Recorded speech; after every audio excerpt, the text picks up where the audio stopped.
내 평생 사는 동안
주님을 송축하라.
두 손 들고 내 영혼아 주님을 송축하라.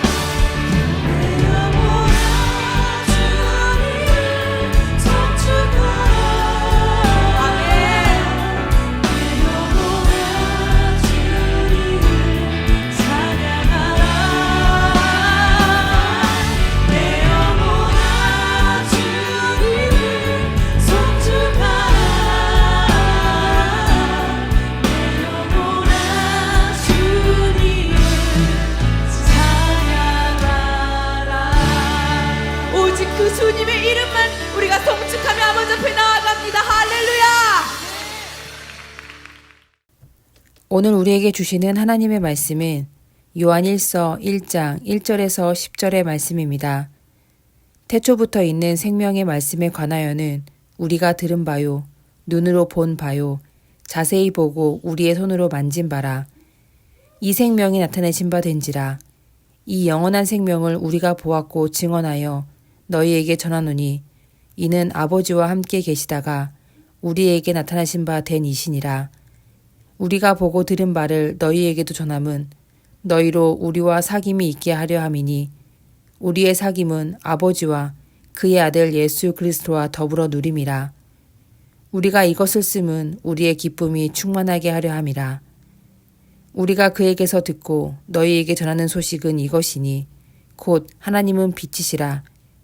그에게는 어둠이 조금도 없으시다는 것이니라. 만일 우리가 하나님과 사귐이 있다 하고 어둠에 행하면 거짓말을 하고 진리를 행하지 아니함이거니와 그가 빛 가운데 계신 것 같이 우리도 빛 가운데 행하면 우리가 서로 사귐이 있고 그 아들 예수의 피가 우리를 모든 죄에서 깨끗하게 하실 것이요. 만일 우리가 죄가 없다고 말하면 스스로 속이고 또 진리가 우리 속에 있지 아니할 것이요. 만일 우리가 우리 죄를 자백하면 그는 미쁘시고 의로우사 우리 죄를 사하시며 우리를 모든 불의에서 깨끗하게 하실 것이요.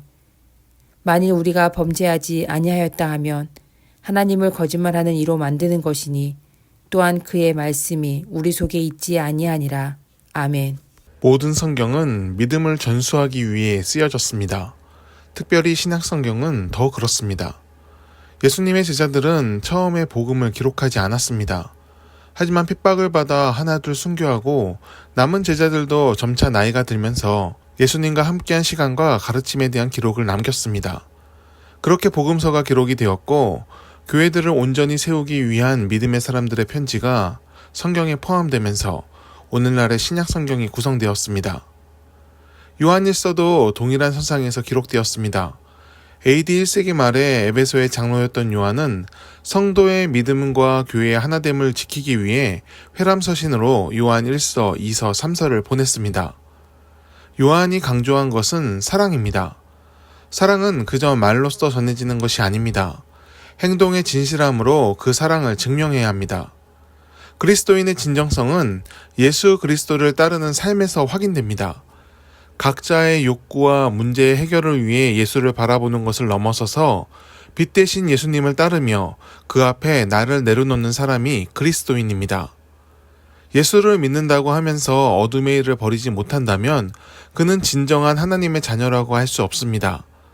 악은 모양이라도 따르지 않으며 선을 추구하며 삶을 다스리는 인내가 그리스도인의 능력입니다. 하나님과 사귐이 있는 사람이 되어야 합니다. 주님의 말씀하시면 듣고 그 지혜를 따라 선한 열매를 맺기 위해 열심을 내야 합니다. 우리의 열심은 예수님을 따르는 것이 되어야 합니다. 약자를 돌보시고 억울한 자의 눈물을 닦아주신 주님의 모습이 우리의 모습이 되길 바랍니다.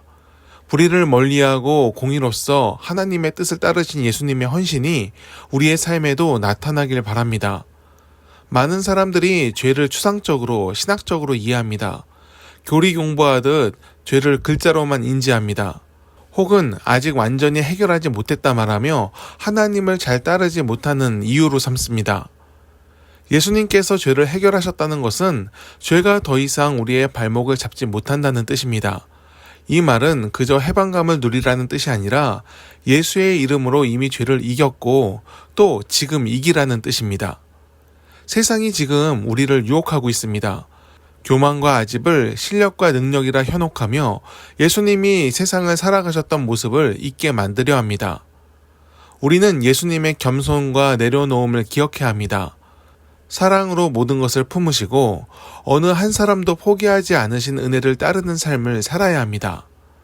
오늘날 많은 사람들이 너무나 무서운 말을 쏟아냅니다. 누군가를 모욕함으로 자신을 돋보이게 하려는 자가 있고 거짓으로 자신의 이익을 이루면서 다른 사람을 희생시키는 자도 있습니다. 우리는 정직과 진실함으로 사는 사람을 분별할 수 있어야 합니다.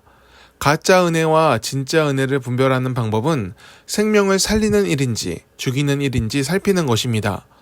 화합을 이루는 길인가 갈등을 더 키우는 길인지 우리는 분별할 수 있어야 합니다. 예수님은 자신을 희생하심으로 하나님과 사람을 화목하게 하셨습니다. 그리고 이렇게 말씀하십니다. 내가 너희를 사랑한 것 같이 너희도 서로 사랑하라. 그래야 비로소 너희가 내 제자인 줄 세상이 알리라. 사랑이 없으면 그리스도인이 아닙니다. 오늘날 많은 사람들이 스스로 그리스도인이라 말하지만 사랑이 없으면 진짜가 될 수 없습니다. 우리가 죄를 자백했을 때 하나님은 우리를 용서해 주셨습니다. 그리고 언제나 변함없이 의로운 팔로 우리를 붙들고 계십니다. 죄의 길에서 멀리 떠나 의를 취하는 것은 주님의 팔을 우리가 붙잡고 있을 때 이루어집니다. 오늘도 주님을 바라보며 하나님의 공의와 긍휼로 세상을 살아가는 지혜와 따뜻함이 우리 삶에서 믿음의 향기로 나타나길 축원합니다. 기도하겠습니다. 어지러운 세상을 믿음의 사람으로 살게 하옵소서. 갈등과 분열이 가득하고 각자가 신이 된 것처럼 목소리를 키우는 사람들 속에서 잠잠히 하나님의 음성을 청종하는 우리가 되게 하옵소서. 말씀의 가르침을 품으며 하나님의 사랑을 나타내길 원합니다. 사랑이 삶의 동력이 되어 오늘을 이겨낼 수 있기를 원합니다. 주님, 우리를 기억하여 주셔서 어그러진 세상을 바로 세우는 빛을 품게 하옵소서. 예수님을 따르며 세상의 온기를 회복하게 하옵소서. 예수님의 이름으로 기도드립니다. 아멘. 함께 오늘 말씀을 묵상하며 기도하길 원합니다. 주연절의 의미를 우리 삶에 새기게 하옵소서. 하나님의 뜻에 따라 자신을 낮추시고 세례를 받으신 예수님의 겸손을 따르게 하옵소서. 공생애를 통해 하나님의 뜻에 순종하신 예수님의 삶이 우리 믿음의 표대가 되게 하옵소서. 위기의 대한민국을 건져주시길 간구합니다. 불의한 자를 징계하되 분노로 악을 행하지 않게 하시고 공의를 따라 선을 행하며 긍휼로 이를 처리하게 하옵소서. 이념에 매인 광기에 사로잡히지 않게 하시고 긍휼로서 사람을 살리는 정치를 이루게 하옵소서. 이 땅의 교회들이 빛과 소금의 역할을 감당하게 하옵소서. 스스로 영광을 취하는 집단이 되지 않게 하시고 하나님께 영광을 돌리며 성도의 사명을 감당하게 하옵소서. 밀알이 썩어지는 것처럼 공의와 긍휼을 나타내게 하옵소서. 이 땅에 소외된 자들을 기억하여 주옵소서. 경제적으로 공고한 사람과 영과 육의 건강이 상하여 고통받는 사람들을 회복시켜 주옵소서. 하나님 안에서 치유와 평안을 얻게 하옵소서.